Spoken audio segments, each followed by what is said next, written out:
A very good day to all of you. I am Dr. Shiza Khan and today I am going to talk about prion zoonosis, pathogenesis and management. Stanley B. Prusner coined the term prion. Prion means proteinaceous infectious particles. Prusner received the Nobel Prize in Physiology or Medicine in the year 1997. He had discovered a new biological principle of infection. Prion proteins are glycoproteins approximately 35 kilodaltons in size, made up of around 200 amino acids. These are water soluble proteins and these proteins are sensitive to proteinase. The abnormal variants of normal proteins do not induce immune response. They are resistant to heat, digestion, disinfectant and biological decomposition. The normal prion proteins are abbreviated as PRPC.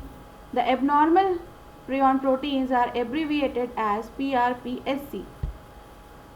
The abnormal prion proteins have the ability to convert the normal forms to abnormal forms. Antibiotics cannot cure diseases caused by prions. They are not typical of prokaryotic or eukaryotic organisms. They lack nucleic acids and propagate by transmission of protein misfolding. The normal prion proteins participate in several biological processes including neuritogenesis, neuronal homeostasis, cell signaling, cell adhesion and protective role against stress. The normal prion protein has extracellular location in the cell and is GPI anchored to the cell membrane. They do not have direct access to cytosol but require interaction with other transmembrane proteins to mediate cell signaling. Moyle and Richard in the year 2000 demonstrated that caveolin 1 dependent coupling of normal prion protein to the proto-oncogene tyrosine protein kinase FYN shows the normal prion protein is involved in extracellular cell signaling, which clearly demonstrates that the normal prion protein can exert its function by partnering with other proteins. Skim and Ulm in the year 2001 demonstrated that the neuronal cell adhesion molecule is a preferential interactor for the normal prion protein, and through physical interaction with NCAM, the normal prion protein can promote neuritogenesis via the tyrosine kinase FYN. Romero et al. In the year 2014 clearly demonstrated that the normal prion protein play a critical role in NCAM dependent differentiation of neural stem or precursor cells. Bremer et al. In the year 2010 said that the normal prion protein is developmentally regulated and it is highly expressed in the immature brain, which clearly shows its relevance in regulating neurogenesis and cell proliferation. Katie and co-workers in 2013 demonstrated that the normal prion protein regulates synaptic plasticity in hippocampus part of the brain using protein kinase A, which in turn contributes to the proper synaptic formation in adults. Normal prion protein is also involved in myelin formation and maintenance was demonstrated when the aging PRPC knockout mice present a clear phenotype in which the peripheral nervous system shows demyelinating disease. What makes the normal prion proteins different from their abnormal variants? The normal prion proteins are soluble while the abnormal variants are non-soluble. The normal prion proteins are predominantly alpha helical, whereas the abnormal variants are beta sheets. The normal prion proteins are monomeric proteins and the abnormal variants are multimeric in nature. The normal prion proteins are not infectious, but the abnormal variants are infectious. The normal prion proteins are sensitive to proteinase K, but the abnormal variants are not sensitive to proteinase K. The prion diseases, also known as the transmissible spongiform encephalopathies or TSE, they make up a group of fatal neurodegenerative disorders which affects the central and the peripheral nervous systems, and these are linked with the misfolding and aggregation of the prion protein. The formation of misfolded prion protein is both the triggering event in the disease and the main component of the infectious agent responsible for disease transmission. They are unique as they can be inherited, they can occur sporadically, or can be infective. These are some pictures of the brain damage from spongiform encephalopathy. The spongiform encephalopathy, evacuation of the neurons and formation of amyloid containing plaques and fibrils can be observed. Proliferation and hypertrophy of astrocytes and fusion of neurons and adjacent glial cells can also be observed. No inflammation or immune response is elicited in these diseases. Pathogenesis of prion diseases. The unique feature of prion diseases is that they are self-propagating and transmissible. Once the abnormal variant is generated endogenously or introduced into the body from the environment, it converts the normal prions into abnormal ones. This conversion begins with the initial production of a small polymer of misfolded prions known as seed, perhaps which are no more than 28 molecules. This seed converts normal adjacent prions into abnormal ones by an unknown mechanism. As more abnormal variants polymers are produced, they in turn act as seeds, propagating the conversion of normal to abnormal prions. The mechanism of conversion of the normal prion proteins to the abnormal variants. The aggregation of the normal prion protein in vitro is highly dependent on the environmental conditions. The normal prion protein, they form rich beta misfolded oligomers at low pH, and the propensity of the misfolded oligomer formation increases with the decrease in pH. Aggregation of the normal PR protein has been shown to occur in the endocytic pathway present in the lysosomes, and the misfolded forms show cytotoxicity, that is, they can disrupt the lipid membranes. So as we can see from the figure that the normal protein, the prion protein, has alpha helical structure. The abnormal prion protein has the beta sheet structure, and the endogenous normal prion proteins, they enter into the endocytic pathway where the misfolding occurs and the generation of the abnormal variants is occurring, and the abnormal variants are accumulating over here. Prion diseases affect animals as well as humans both. So let's discuss about the prion diseases in animals first. These are bovine spongiform encephalopathy. This was first reported in sheep in mid-1980s in UK. It is also known as mad cow disease. It is a degenerative neurodegenerative. Brain becomes sponge-like, exhibits neurotic symptoms, paralysis and death. Classified as second category of epidemic in animals. Since 2000, spreading worldwide in USA, Japan, Israel and various African countries. Scrapie. This disease was first reported in sheep in the year 1972 in UK. Sick animals rub against hard surfaces, scraping their fleas. In 1900s, farmers fed cows with internal organs of sheep to increase meat and milk production. This led to the BSE in cows. Transmissible mink encephalopathy. It was first reported in mink in the year 1947. Feline spongiform encephalopathy was first reported in cats in the year 1990. Ungulate spongiform encephalopathy was first reported in mammalian hooves, and the chronic wasting disease or the CWD was first reported in deer and elk in 1947. The majority of human prion diseases are sporadic in nature. About 15% are familial autosomal dominant. A few are environmentally acquired, like iatrogenic and from eating BSE contaminated meat.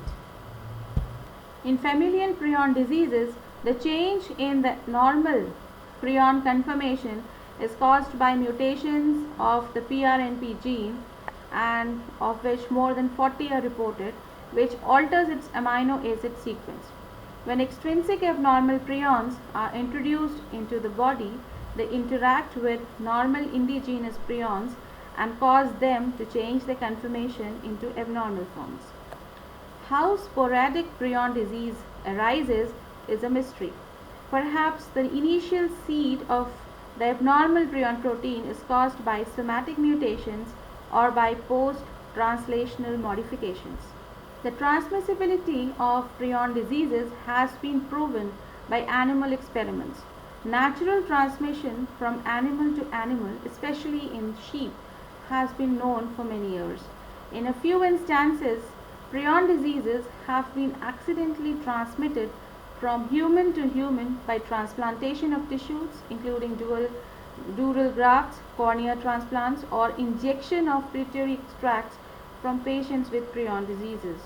In 1996, transmission of BSE to humans was first reported in UK. Prion diseases in humans. The variant VCJD. This was first reported in patients in 1920 who had consumed contaminated BSE meat and was characterized in 1996. This is a case of zoonotic transmission. Zoonotic transmission means whenever the diseases are transmitted from the vertebrate animals to the humans. So this can be transmitted by blood transfusion and by dental treatments as well. From 1996 to 2012, 124 cases have been reported worldwide. The CJD. This is a progressive and fatal disease. 85% of the patients, it's sporadic in nature. 5 to 15% familial onset is observed, and the various types of CJD exist, like sporadic, variant, iatrogenic, familial, etc. The Gerstmann-Strauss syndrome. This is an autosomal dominant disease. Slowly progressive ataxia and dementia is observed, characterized by widespread abnormal prion amyloid plaques throughout the CNS. Fatal familial insomnia. This is an autosomal dominant sleep disorder with pathological lesions in the thalamus. Kuru. It is a now extinct disease of New Guinea natives. This was transmitted by eating the brains of dead persons who had the disease. Kuru is a significant historically, as it was the first prion disease to be discovered, and its study established transmissibility of prion diseases. Clinical and pathologic characteristics which distinguishes the classic CJD from variant CJD. The median age at death for classic CJD is 68 years and for the variant CJD is 28 years. The median duration of illness for the classic CJD is 4 to 5 months and for variant CJD is 13 to 14 months. The clinical signs and symptoms for the classic disease is dementia and early neurologic signs, whereas for the variant form, these are prominent psychiatric, behavioral symptoms, painful dysenthias and delayed neurologic signs. In classic CJD, the periodic sharp waves on electroencephalogram are often present, but in case of variant form, these are absent. In classic CJD, pulvinar sign on MRI is not reported, but for variant form, it is present in more than 75% of the cases. In classic CJD, the presence of florid plaques or neuropathology is rare or is absent, whereas in the variant form, it's present in large numbers. In classic CJD, there is a variable accumulation on the immunohistochemical analysis of the brain tissue, but for variant CJD, there is marked accumulation of protease resistant prion protein. For classic CJD, it's not readily detected the presence of agent in the lymphoid tissue, whereas in variant CJD, the presence of agent in lymphoid tissue is readily detected. And the classic CJD, The increased glycoform ratio on immunoblot analysis of protease resistant prion protein is not present, whereas for variant there is a marked accumulation of protease resistant prion protein. This graph shows the CJD deaths and the age adjusted death rates in the United States from the year 1979 to 2017, and there is a steady increase, whereas the age adjusted death rate shows not a considerable change.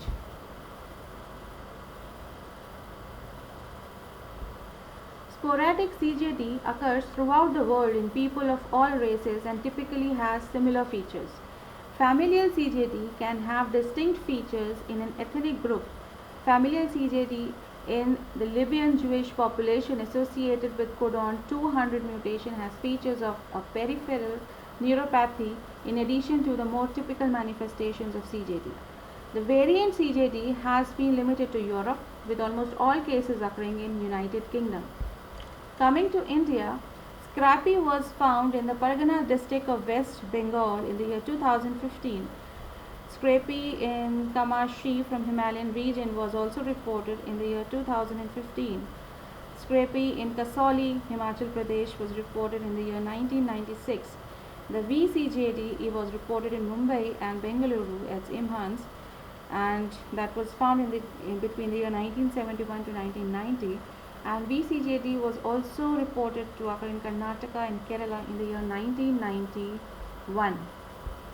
This represents the map of the reported cases in different states of India, and red represents the sporadic occurrence of the disease, with Scrapie in the sheep and VCJD being the most common prion diseases which are found to be prevalent in the Indian population. Now we come to managing these prion diseases from spreading in the human population. So for this, few of the things that we should do is like there is a process for disinfection of the prion contaminated material. So there are certain protocols that need to be followed, like all the surgical and steel surface instruments to be sterilized by autoclaving them at 134 degrees centigrade for 18 minutes. Material should be dipped in 1 normal sodium hypochlorite and then it should be autoclaved at 121 degrees centigrade for 30 minutes. Lab surfaces should be sterilized using hypochlorite solution for 5 minutes contact time, and the blood contaminated matter should be sterilized by 1:10 or 1:100 ratio of sodium hypochlorite solutions. Mucous membranes disinfected through irrigation with saline water or for several minutes, or contaminated wound must be rinsed with at least 0.5% sodium hypochlorite, and always discard the single use devices wrapped with a polythene as a biohazard for label material. So for the management and prevention of prion diseases, few of the things that we should come up with is like fostering cross-sectoral collaboration at the human-animal environment interface among the different relevant sectors at international, regional and national levels. Then we can develop the capacity and promote practical, evidence-based and cost-effective tools and mechanisms for zoonosis prevention, surveillance and detection, reporting, epidemiological and lab investigation, risk assessment and control, and assisting the countries in their implementation. And third is supporting the development of relevant policies, strategies and sustainable programs to prevent and reduce risks and manage outbreaks, and by facilitating their implementation. With this I finish my talk on prion zoonosis here. I would like to extend my heartfelt gratitude to Organizing Secretary Dr. S. Hemalata, who is a Professor and Dean, School of Life Sciences, Crescent Institute of Science and Technology, Chennai. I would also like to thank the coordinators, Dr. P. Ashok Kumar, Dr. Soman Bera and Dr. Simon Raj, for giving me an opportunity to speak in this seminar. Thank you.